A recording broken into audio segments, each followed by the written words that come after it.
Alors donc effectivement, j'ai choisi de vous parler de l'utilisation de l'intelligence artificielle pour la détection, enfin la prédiction, plus exactement de la maladie rénale chez le chat, de manière à pouvoir proposer une prise en charge adaptée le plus précocement possible. Diapo suivante. Donc, comme vous m'avez déjà entendu ce matin sur un autre sujet, certes, mais que c'est la même voix. Alors moi, par contre, je vois pas le défilement des diapos. Donc, j'espère qu'on est passé diapo suivante. Voilà. On a un petit décalage, je pense. Donc, vous allez vous connecter sur www.bcast.live. Et quand on vous demande un code de session, vous rentrez RC7721. Et donc, ça nous permettra de jouer un petit peu ensemble. Je vous laisse accéder. On passe à la diapo suivante. Et vous allez voir donc dans votre téléphone, sur Bcast, j'ai lancé donc la question. L'idée, c'est que chacun puisse y répondre. Alors, c'est une question de chauffe, là. Hein. L'idée, c'est que chacun puisse y répondre. Et moi, je vois le nombre de participants. Donc, quand j'ai quelques réponses, un nombre significatif, je peux passer à la suite et afficher les résultats. Donc ça, vous le verrez sur vos téléphones. J'ai 3 personnes qui ont joué. Donc ça veut dire que ça fonctionne depuis votre salle, ce qui est une bonne chose. Voilà, donc qu'est-ce que l'intelligence artificielle? Je pense que si vous ne le saviez pas ce matin, ce qui m'étonnerait, vous le savez forcément maintenant, après les interventions qui viennent d'avoir lieu. Donc je laisse à tout le monde le temps de se connecter parce que j'ai quelques questions par la suite, quelques sondages, ce qui nous permet d'avoir l'impression d'être vraiment en lien, même à distance. Donc c'est un tout petit peu chronophage, mais c'est quand même plus agréable, je trouve. Donc j'assume le choix. Voilà, donc j'ai 26 réponses. Je ne sais pas combien vous êtes dans la salle, ça répond encore. J'attends encore 10 secondes. Ça n'empêche pas ceux qui galèrent un peu pour se connecter de nous rejoindre par la suite. Hein. C'est pas parce que vous avez raté une première question que vous pourrez pas répondre aux suivantes, qui auront plus de sens par rapport à la présentation. Voilà, donc 45 répondants, c'est bien. Je termine l'activité. Je pense que peut-être certains nous rejoindront par la suite. Donc effectivement, 95,6% des personnes ont répondu que l'intelligence artificielle, la réponse exacte, c'était c'est une machine qui peut interpréter des données, potentiellement apprendre des données et utiliser ses connaissances pour s'adapter et atteindre des objectifs particuliers. Vous pouvez passer la diapo suivante, merci. Donc l'intelligence artificielle, elle est somme toute partout, bien entendu. Donc je vais pas développer parce qu'on a en plus eu la chance de voir clairement des exemples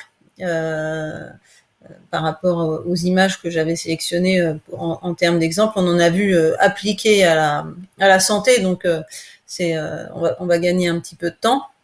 Et nous, ce qui nous intéresse un petit peu plus, là, dans le sujet de prédire une maladie ou l'arrivée d'une maladie, c'est plus les réseaux neuronaux. Donc, diapo suivante. Diapo suivante, on retrouve les 6 étapes, en fait, pour mettre au point, un système de réseaux neuronaux de manière à prédire quelque chose. Donc il y a des étapes incontournables qui ont donc été suivies pour mettre au point l'outil que je vous présente aujourd'hui. D'abord, bien comprendre la problématique qu'on a à résoudre à l'aide de l'intelligence artificielle. Ensuite, acquérir des données, préparer des données, beaucoup de travail à ce niveau-là évidemment. Modéliser les données. Ensuite, visualiser les résultats et les communiquer. Et enfin, évidemment, et ça vous concerne, vous praticiens, déploiement et maintenance, enfin déploiement du modèle, puisque vous serez enrôlé sur cette étape-là, et de notre côté, la maintenance. Donc, slide suivant, pour bien comprendre la problématique. Et donc, une question dans Bicast sur vos téléphones. Quel est le pourcentage ayant plus de 10 ans et qui sont atteints de maladies rénales chroniques? Chat de plus de 10 ans avec MRC, combien ça représente de pourcentage? Donc là, ça répond vite, les gens sont déjà connectés. Allez-y, exprimez votre opinion, votre point de vue, et on va pouvoir utiliser ça comme point de départ pour la suite.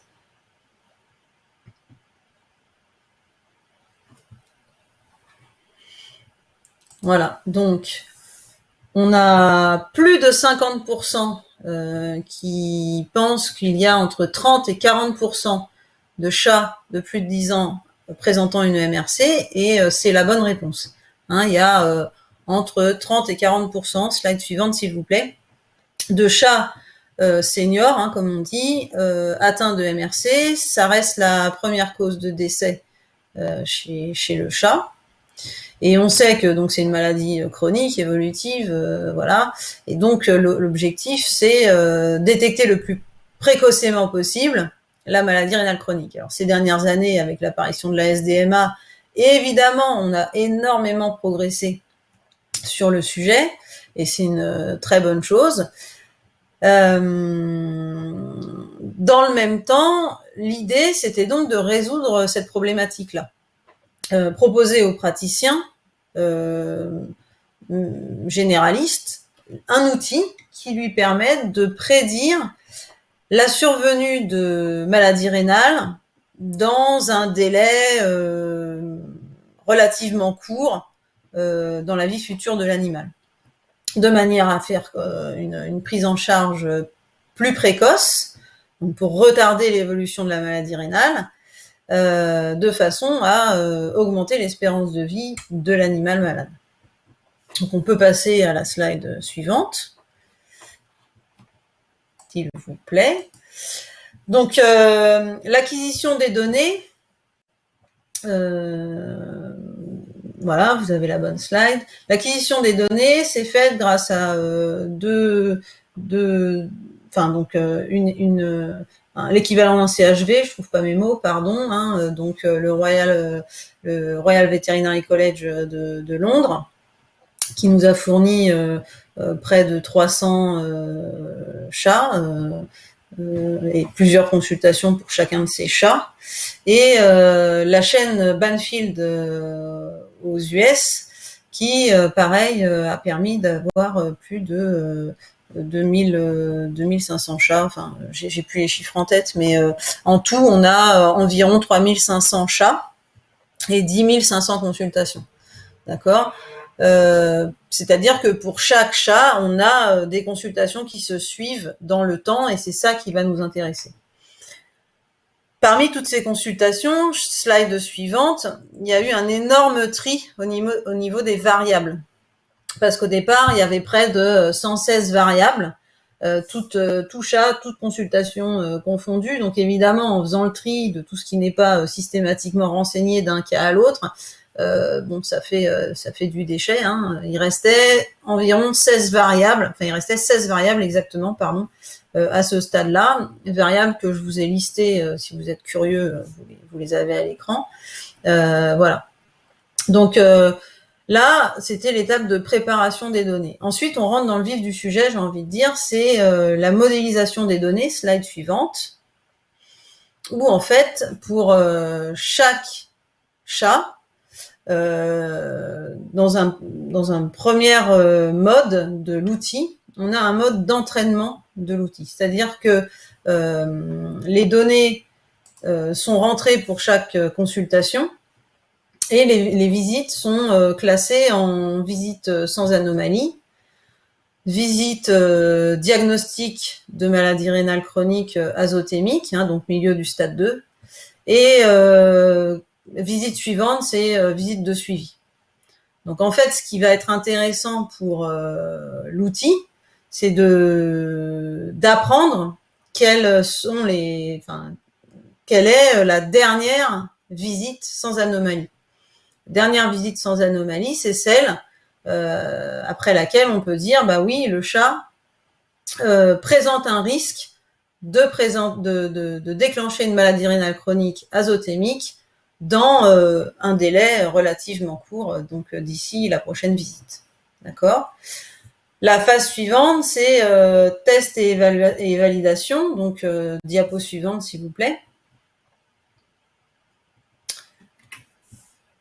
Moi, je la vois pas, mais je pense qu'elle est passée chez vous. On a juste un freeze de mon écran, je pense. Donc, les données d'autres chats ont été renseignées dans la base. Et à ce moment-là, on commence à challenger l'intelligence artificielle pour qu'elle reconnaisse si l'animal a un risque de présenter une maladie rénale chronique dans les 12 mois. Et c'est à ce stade également que parmi les 16 variables, est fait le tri de ne garder que les plus représentatives, les plus intéressantes. Certaines variables indiquent strictement les mêmes choses, donc il y a des doublons. Le tri est fait, et alors c'est formidable. On retrouve sur un triptyque qu'on connaît parfaitement bien, urée-créate, densité urinaire. Voilà, on n'invente pas la médecine. On la fait juste un tout petit peu différemment, mais les bases restent là. Et après, donc, avant de déployer l'outil, il reste à évaluer sa fiabilité. Alors, slide suivante. L'outil utilisé chez un chat de plus de 7 ans permet de détecter, de prédire plus exactement la survenue d'une maladie rénale chronique azothémique, donc milieu de stade 2, dans les 12 mois qui vont arriver, alors les chiffres ne font pas rêver, mais ils sont à relativiser, je vais essayer de vous aider à le faire, avec une sensibilité de 83% et une spécificité de 70%. Donc évidemment, bon, voilà, ça fait pas rêver tel que écrit comme ça, c'est clair, je suis d'accord avec vous, je l'assume. La VPP est de 53%, bon, ok, pas terrible, dommage. Mais par contre, la VPN, elle est de 92%. Et ça, c'est top. Et d'ailleurs, tiens, au fait, slide suivante, c'est quoi donc la VPN ? Je vous laisse répondre. Allez-y. Qu'est-ce que n'est pas la VPN, pardon. Qu'est-ce que n'est pas la VPN ? Je vous laisse voter. Ah, ça répond. Comme on a un décalage, j'avais cru vous avoir perdu. Vous arrivez au grand galop. Donc,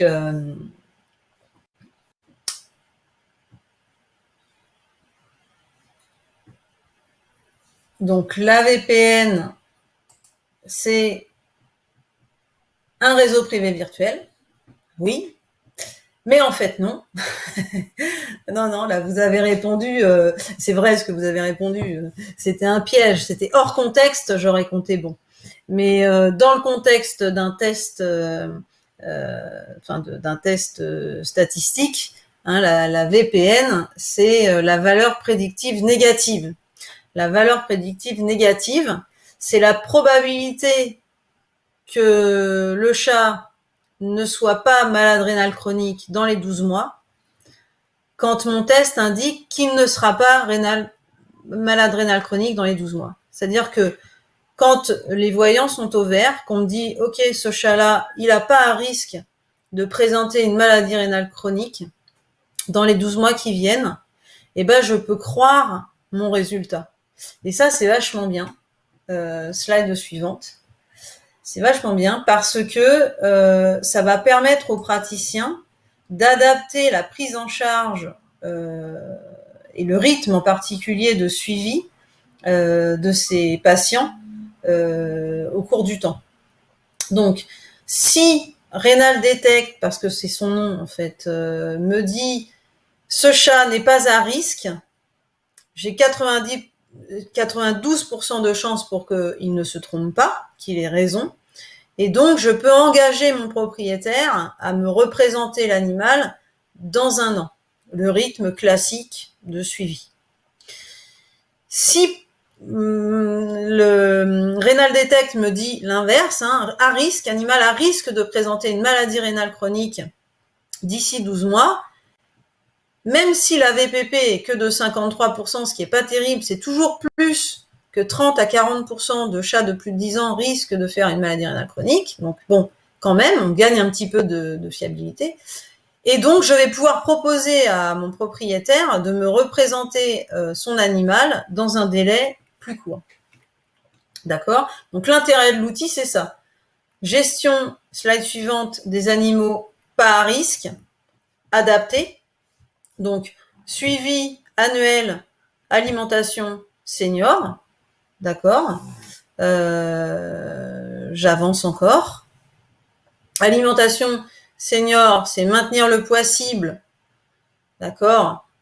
Prévenir, respecter le vieillissement des reins avec un taux de phosphore modéré, mais sans le restreindre véritablement, et s'adapter effectivement au risque de prise de poids qui existe chez l'animal de plus de 7 ans, le chat de plus de 7 ans.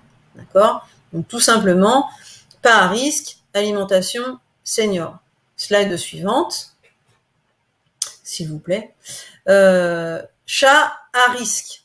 À risque, ça veut dire qu'il n'est pas encore malade rénal azothémique.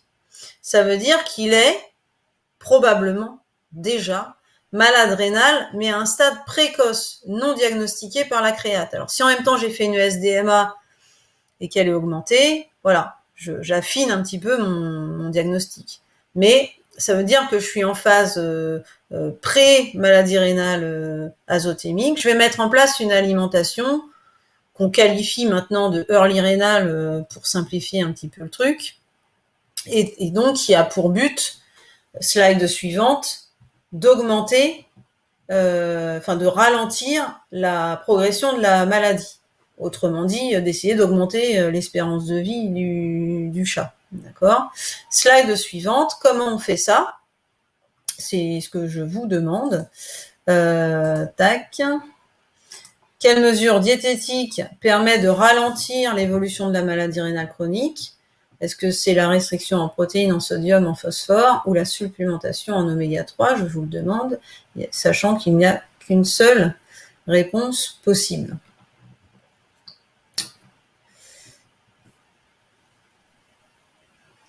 D'accord. Ça répond. Je vous laisse le temps de participer. Ouais. Vous hésitez peut-être entre plusieurs réponses. Si c'est le cas, prenez celle qui vous paraît la plus importante. Qu'est-ce qui est le plus important pour ralentir l'évolution de la maladie rénale chronique ? Je termine l'activité.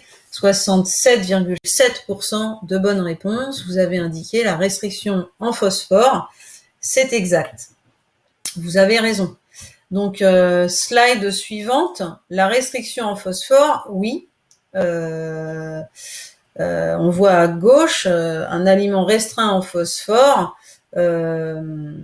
permet d'augmenter le nombre d'animaux encore en vie à une date, à un instant T.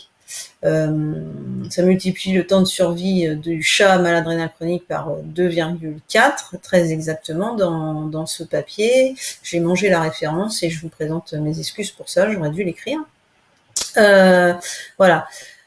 À droite, j'ai un bug d'animation, mais ce qu'il faut retenir, c'est qu'en fait, jusqu'à très récemment, on restreignait les malades rénaux en phosphore. Mais en fait, en stade précoce, en stade précoce, il y a un système de compensation en fait de la diminution de la clairance en phosphore et qui permet de maintenir la phosphatémie normale.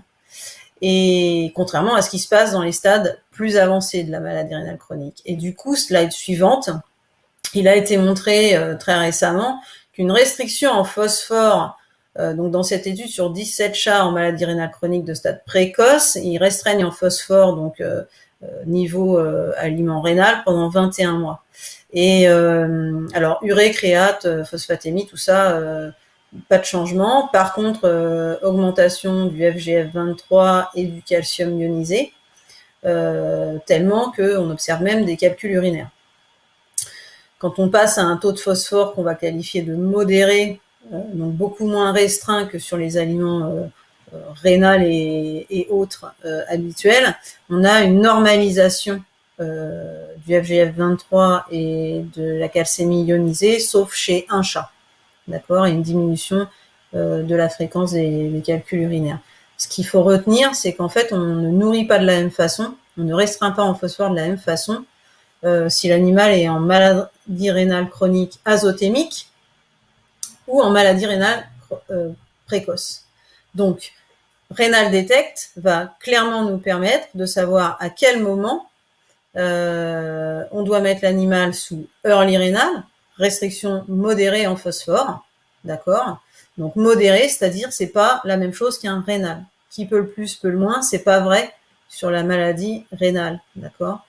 Donc on va restreindre modérément en phosphore les chats qui sont à risque de présenter une MRC dans les 12 mois, et on les passera à une alimentation rénale plus tard, quand la maladie rénale sera azothémique. Donc lors des consultations suivantes, quand effectivement les données de SDMA et de créate nous permettront de le dire.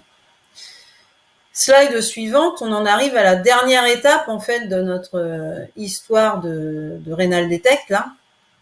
On en arrive en fait au moment où l'outil il est prêt. Il est prêt à être déployé dans les cliniques.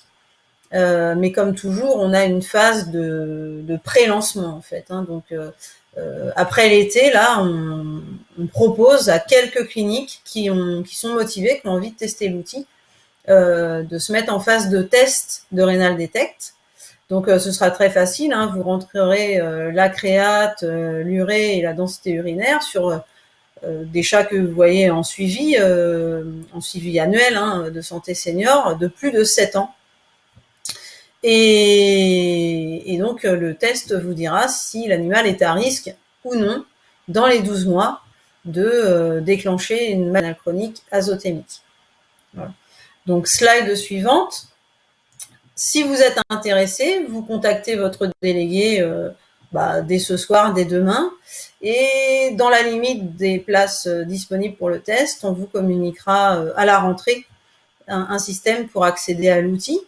Et moi, j'en profite pour faire un petit sondage sur Bicast, au même endroit que d'habitude, et vous demander si vous êtes intéressé pour tester Renal Detect dans votre clinique. Ça vous engage à rien, les réponses sont anonymes, ne vous inquiétez pas.